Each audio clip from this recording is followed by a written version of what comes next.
Hello everyone, welcome to the session. आज की class में हम पढ़ने जा रहे हैं पंजाब स्कूल एजुकेशन बोर्ड की 10वीं क्लास की हिंदी की किताब, उसमें 11वां पाठ और उसका दूसरा अध्याय जिसका नाम है पाठ का एहसास। और आज चर्चा करेंगे इस पाठ के अभ्यास के बारे में। तो चलिए शुरू करते हैं। पहले दिया गया है विषय बोध। निम्नलिखित प्रश्नों के उत्तर एक दो पंक्तियों में दीजिए। पहला प्रश्न है, स्कूल बस पर छात्र छात्राएं कहाँ जा रहे थे? उत्तर, स्कूल बस पर छात्र छात्राएं शैक्षिक भ्रमण के लिए रोज गार्डन जा रहे थे। दूसरा, छात्राएं बस में क्या कर रही थी? उत्तर, छात्राएं बस में अंताक्षरी खेल रही थी। तीसरा, दिवाकर बस में बैठा क्या देख रहा था? उत्तर, दिवाकर बस में बैठकर खिड़की के बाहर वृक्षों को तथा दूर तक फैले आसमान को देख रहा था। चौथा, दिवाकर को अपने मन में अधूरेपन का एहसास क्यों होता था? उत्तर, दिवाकर अपाहिज था और दूसरे बच्चों की भांति उछल कूद नहीं पाता था, इसलिए उसे अपने मन में अधूरेपन का एहसास होता था। पांचवा, कार्यक्रम के दौरान छात्र छात्राएं क्या देखकर डर गए? उत्तर, कार्यक्रम के दौरान छात्र छात्राएं सांप को देखकर डर गए। आगे निम्नलिखित प्रश्नों के उत्तर 3-4 पंक्तियों में दीजिए। पहला, दिवाकर के नए स्कूल में किसने मदद की? उत्तर, दिवाकर पिता की ट्रांसफर होने के कारण गांव के स्कूल से शहर आया था। यहाँ शहर के स्कूल में वह स्वयं को अधूरा समझ रहा था। उसकी शारीरिक अपंगता उसे दूसरों से अलग करती थी। वे ना ही उनके साथ खेल कूद कर पाता था और ना ही भाग दौड़ पाता था। ऐसे समय में उसकी अध्यापिका नीरू ने अपने स्नेहपूर्ण व्यवहार से उसका हौसला बढ़ाया तथा समय समय पर उसकी मदद भी की। दूसरा प्रश्न, दिवाकर बेंच पर बैठकर क्या सोच रहा था? उत्तर, जिस समय सभी बच्चे रोज गार्डन में खेल कूद रहे थे, झूला झूल रहे थे, उस समय वहीं पास में एक बेंच पर बैठा दिवाकर अपनी पुरानी यादों में खोया हुआ था।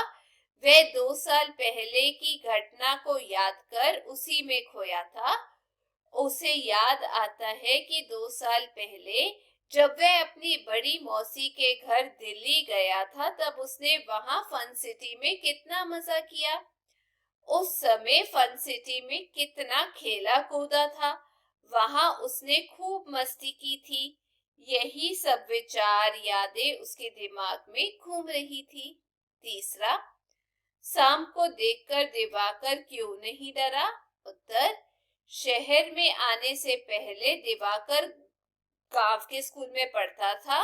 वहां उसने खेतों में कई बार सांप और अन्य जानवरों को देखा था। उसके लिए सांप को देखना कोई नई और डर की बात नहीं थी। इसके साथ साथ वह एक साहसी, निडर और कर्मशील बालक था। उसने अपनी सूझबूझ का परिचय देते हुए अपने विवेक और वैसाखी का सहारा लेकर सांप को दूर फेंक दिया था। आगे, दिवाकर ने अचानक शाम को सामने देखकर क्या किया? उत्तर, दिवाकर अचानक शाम को देखकर तनिक भी घबराया नहीं, जबकि अन्य छात्राएं डर के मारे कांप रहे थे। किसी को कुछ सूझ नहीं रहा था। ऐसे में दिवाकर ने बड़े ही धीरज से काम लिया।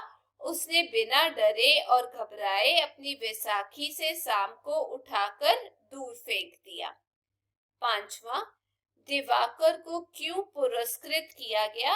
उत्तर, दिवाकर को जब उसकी शाम को वैसाखी से दूर फेंकने संबंधी वीरता, साहस एवं सूझबूझ के लिए प्रातःकालीन सभा में प्राचार्य महोदय द्वारा सम्मानित किया गया, तो उस समय वह स्वयं को अधूरा अथवा अपाहिज ना समझकर स्वयं को पूर्ण समझ रहा था। अब उसे दूसरों को देखकर स्वयं में कोई कमी का एहसास नहीं हो रहा था। 6वां, लघु कथा एहसास का उद्देश्य क्या है? उत्तर, एहसास एक सामाजिक लघु कथा है। इसमें लेखिका ने एक बालक को शारीरिक चुनौतियों का सामना करते हुए दिखाया है। लेखिका प्राय यथार्थ की पृष्ठभूमि पर अपनी कहानियों की रचना करती है। मानवतावाद का समर्थन करना ही उनका प्रमुख उद्देश्य रहा है। उनकी लघु कथा एहसास शारीरिक चुनौतियों का सामना करने वाले बच्चों में आत्मविश्वास जगाने वाली एक प्रेरणादायक लघु कथा है। लेखिका का विचार है कि समाज में शारीरिक अक्षमता को किसी की कमी न समझकर उसका हौसला बढ़ाना चाहिए। अपनी लघु कथा में लेखिका उद्देश्य को स्पष्ट करने में पूर्ण तरह सफल रही है। 7वां, एहसास नामकरण की सार्थकता स्पष्ट करो। उत्तर, कहानी का शीर्षक प्राय कहानी के मूल भाव तथा उसकी प्रभाव उत्पादक शक्ति का परिचायक होता है। शीर्षक संपूर्ण कहानी का निचोड़ होता है। ये कहानी की मूल भावना का प्रतीक होता है। प्रस्तुत कहानी का शीर्षक एहसास है। ये शीर्षक अत्यंत आकर्षक, भावपूर्ण तथा जिज्ञासामय है। कहानी में दिवाकर जब प्रातःकालीन सभा में प्राचार्य द्वारा सम्मानित होता है तो उसे स्वयं में पूर्णता का एहसास होता है। उसके नीरस जीवन में सरसता का संचार हो जाता है। उसके मन का बदला यह भाव और एहसास ही कक्षा का शीर्षक बना है। मतलब आपको समझ आया कि उसने उसको कितने अच्छे तरीके से लिया कि अरे मैं भी किसी से कम नहीं हूं। इस प्रकार लघु कथा का शीर्षक उपयुक्त तथा अनुकूल है। सारी लघु कथा शीर्षक एहसास से ही जुड़ी है तथा केंद्रित भी है। आगे भाषा बोध है। निम्नलिखित शब्दों के विशेषण शब्द बनाएं। तो मैंने यहाँ इसका उत्तर लिखा है। जैसे खामोश का जो है विशेषण शब्द बन जाएगा खामोशी। वैसे ही व्यवहार का व्यवहारिक, सम्मान का सम्मानित, बहादुरी का बहादुर, रंग का रंगीन, हिम्मत का हिम्मती। आगे निम्नलिखित मुहावरों के अर्थ समझकर उनका वाक्यों में प्रयोग कीजिए। जैसे अपने यहाँ पर मुहावरे दिए गए हैं और उनका अर्थ दिया गया और मैंने यहाँ पर उनका वाक्य बनाया। पहला है चेहरे का रंग उड़ जाना, मतलब उसका होता है डर जाना। तो मैंने इसका वाक्य बनाया है, अपने कमरे में सांप को देखते ही रुचि के चेहरे का रंग उड़ गया था। दूसरा है पीठ थपथपाना, इसका मतलब होता है शाबाशी देना, किसी को बताना कि आपने ठीक काम किया है। इसका वाक्य बनाया है, पापा ने अनुज के परीक्षा में अंकों को देखकर पीठ थपथपाई थी। आगे जान में जाना जाना, मतलब राहत महसूस करना या सांस में सांस आ जाना। इसका वाक्य बनाया गया है, उस अंधेरी रात में घर पहुंचकर हम सबकी जान में जान आ गई थी। आगे रचनात्मक अभिव्यक्ति। पहला प्रश्न है, आपने अपने सहपाठी के किसी प्रकार की मदद की हो तो अपने शब्दों में लिखिए। उत्तर, ये घटना पिछले वर्ष की है।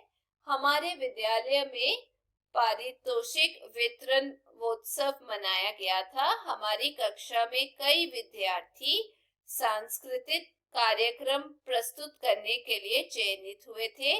उत्सव के 2 दिन पहले मैं और मोहन, हम दोनों विद्यालय से घर वापस जा रहे थे। तभी अचानक सड़क पार करते समय मोहन एक कार की चपेट में आ गया। उसके हाथ और पैर से खून निकल रहा था। मैंने तुरंत उसे उठाया और एक ऑटो रिक्शा में बैठाकर अस्पताल लेकर गया। वहां उसका इलाज करवाया। इसके बाद उसके माता पिता को सारी घटना बताई। डॉक्टर ने कहा कि मैं सही समय पर मोहन को अस्पताल ले आया। यदि कुछ देर हो जाती तो उसकी जान पर खतरा बन सकता था, लेकिन मेरी सतर्कता और सूझबूझ के कारण उसकी जान बच गई। दूसरा प्रश्न, अपने स्कूल के किसी शैक्षणिक भ्रमण का वर्णन अपने शब्दों में कीजिए। उत्तर, ऐतिहासिक स्थलों की यात्रा विद्यार्थियों के लिए बड़ी लाभप्रद है। ऐतिहासिक स्थलों पर पहुंचकर हम स्वयं मानो इतिहास का अंग बन जाते हैं। इतिहास जीवित होकर मानो हमारे सामने साकार हो उठता है। ऐसी यात्राओं के द्वारा हम अपने इतिहास को सही दृष्टि से देखते हैं। ऐतिहासिक स्थलों तथा इतिहास के प्रति हमारे ज्ञान में वृद्धि के लिए हमारे विद्यालय से शैक्षणिक भ्रमण का आयोजन हुआ। हमारी ये यात्रा भारत की राजधानी की थी। हमारी उस ऐतिहासिक यात्रा का वर्णन निम्न प्रकार से है। लाल किला, फरवरी मास में हमें अपने विद्यालय की ओर से दिल्ली की यात्रा के लिए ले जाया गया। हम 50 छात्र थे। हमारे साथ थे हमारे इतिहास के अध्यापक। हमने अपना सामान क्लॉक रूम में रखा और नाश्ता करके हम लाल किला देखने चल पड़े। लाल पत्थर का ये किला शाहजहां ने बनवाया था, ऐसा माना जाता है। दिल्ली से पहले मुगलों की राजधानी आगरा थी। ये लाल किला मुगल वंश के इतिहास के साथ तो जुड़ा ही है, स्वतंत्र भारत के लिए भी इसका महत्व कम नहीं है। नेताजी सुभाष की याद, लाल किले को देखकर नेताजी सुभाष चंद्र बोस की याद ताजा हो उठी। उन्होंने इसी किले पर अपने राष्ट्र का ध्वज फहराने का संकल्प किया था और अब हर वर्ष स्वतंत्रता दिवस को प्रधानमंत्री तिरंगा झंडा फहराकर यहीं से राष्ट्र के नाम अपने संदेश प्रसारित करते हैं। आजाद हिंद सेना के वीरों पर मुकदमा भी इसी किले में चलाया गया था। अब यहाँ राष्ट्रीय अजायब घर है जिसमें ऐतिहासिक महत्व की अनेक वस्तुएं प्रदर्शित की गई हैं। चांदनी चौक और कुतुब मीनार, लाल किले के सामने चांदनी चौक है। ये भी मुगलों के समय का महत्वपूर्ण बाजार है। इसका महत्व अब भी कम नहीं हुआ है। यहाँ से हम बस में बैठकर कुतुब मीनार पहुंचे। बहुत से इतिहासकारों का मत है कि कुतुब मीनार कुतुबुद्दीन ऐबक द्वारा निर्मित करवाई गई थी, किंतु कुछ अन्य इतिहासकार इसे एक भारतीय सम्राट द्वारा निर्मित ध्रुवस्तंभ मानते हैं। उनके मतानुसार इसका निर्माण ज्योतिष शास्त्र के नियमों के अनुसार नक्षत्रों और ग्रहों का अध्ययन करने के लिए करवाया गया था।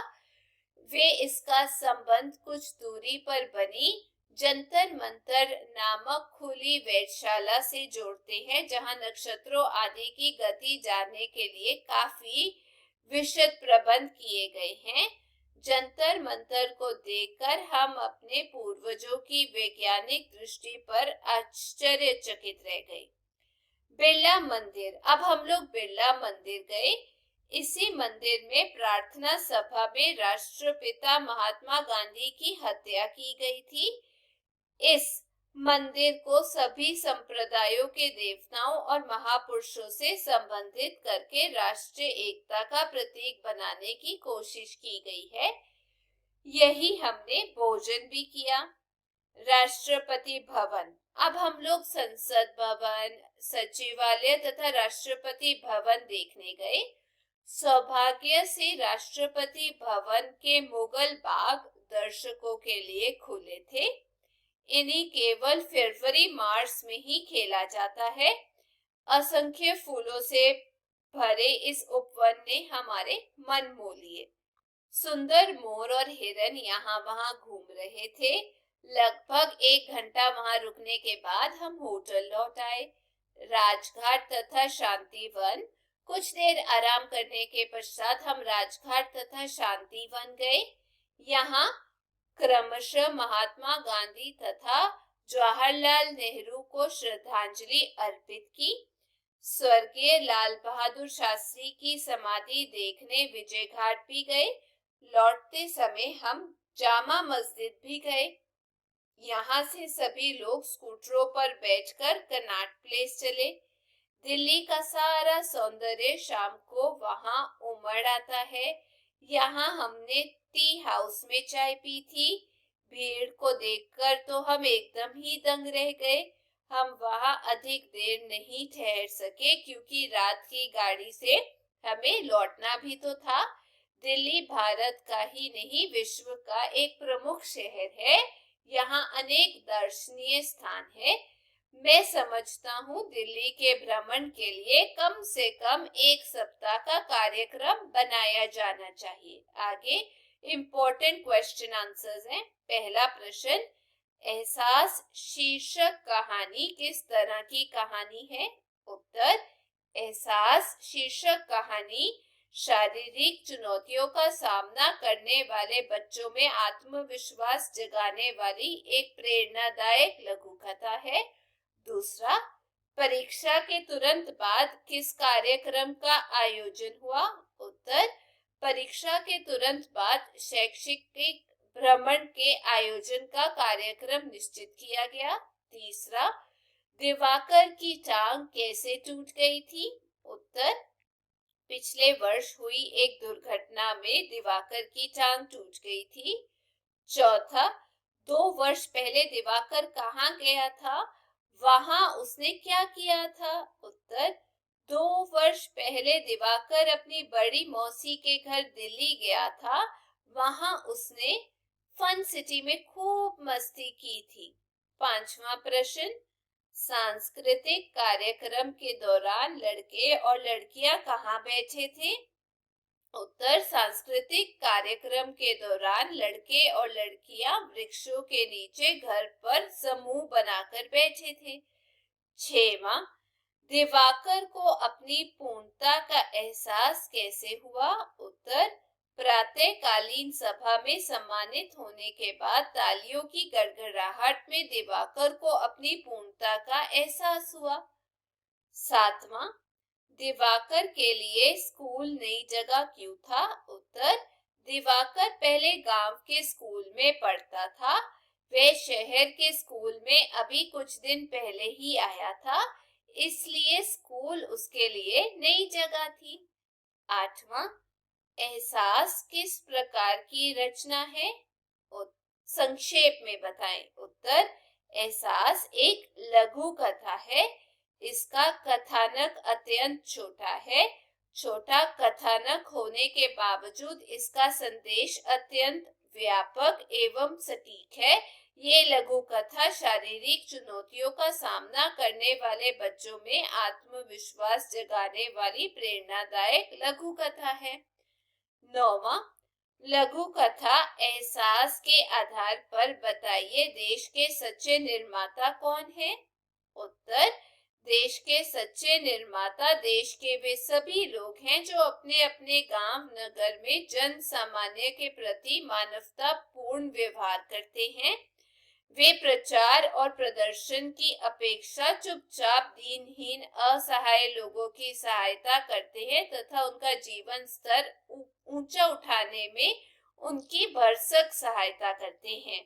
लघु कथा एहसास में नीरू मैडम भी दिवाकर को समय समय पर हौसला तथा प्रेरणा देकर उसके जीवन को आगे बढ़ाने में उसकी सहायता करती है। 10वां, एहसास लघु कथा की भाषा शैली पर प्रकाश डालिए। प्रस्तुत लघु कथा की भाषा सरल तथा पात्रानुकूल है। आवश्यकता अनुसार लेखिका ने अंग्रेजी के प्रचलित शब्दों transfer, school, rose garden, refreshment, city आदि का प्रयोग किया है। भाषा विज्ञान की दृष्टि से इनका तत्सम शब्दों के प्रति विशेष लगाव है। इन्होंने यत्र तत्र विदेशी तद्भव देशित शब्दों का भी सहज रूप से प्रयोग किया है। इनकी भाषा में मुहावरों के प्रयोग से शक्ति वक्रता उत्पन्न हुई है। आगे एक पंक्ति में उत्तर दीजिए। पहला प्रश्न, बेटे ने बसंती को पत्र में क्या लिखा था? उसकी तरक्की हो गई है और उसे कंपनी की ओर से बहुत बड़ी कोठी मिली है, इसलिए वह उसके पास रहने के लिए आ जाए। दूसरा, बेटा माँ को नौकर के हवाले क्यों कर गया? उत्तर, बेटे की पत्नी काम पर तथा बच्चे स्कूल जा चुके थे, इसलिए। तीसरा, स्कूल बस कहाँ के लिए रवाना हो चुकी थी? उत्तर, स्कूल बस एक दिवसीय शैक्षणिक भ्रमण के लिए रवाना हो चुकी थी। चौथा, दिवाकर को किसने हिम्मत दी? उत्तर, दिवाकर को कक्षा अध्यापिका नीरू मेडल के स्नेहपूर्ण व्यवहार ने हिम्मत दी। आगे बहुविकल्पिक प्रश्न दिए गए हैं हमें, चलिए पढ़ते हैं। पहला प्रश्न है, तालियों की गिड़गिड़ाहट में दिवाकर को अपनी किस बात का एहसास हुआ? ऑप्शन है अपूर्णता, पूर्णता, विजय या पराजय। इसका उत्तर है ख, पूर्णता का। दूसरा प्रश्न, शहर में नौकरों वाला कमरा किसे दिया गया था? रोशमा को, बसंती को, बचनी को या भागो को? उत्तर है बचनी को। तीसरा प्रश्न, दिवाकर ने बैसाखी से किसे उठाकर दूर फेंक दिया? उत्तर, सांप को, कुत्ते को, चूहे को या बिल्ली को? उत्तर है सांप को। आगे एक शब्द, हाँ, नहीं, सही, गलत, रिक्त स्थानों की पूर्ति के प्रश्न है। पहला प्रश्न, बसंती को जिस कमरे में ठहराया गया वह उसे कैसा लगा? इसका उत्तर है स्वर्ग जैसा लगा। दूसरा प्रश्न, वे डरती डरती बेड पर बैठ गई, हाँ या नहीं में उत्तर दीजिए। जी नहीं। तीसरा, दिवाकर वैसाखियों के सहारे चलता था, हाँ या नहीं? हाँ, वैसाखियों के सहारे चलता था। चौथा, छात्राएं लुकन छिपाई खेल रहे थे, नहीं, ये गलत है, वो बैठे थे वृक्षों के नीचे। पांचवा, बेटे की जिद के आगे बसंती की एक ना चली, क्या ये सही या गलत है? ये बिल्कुल सही है।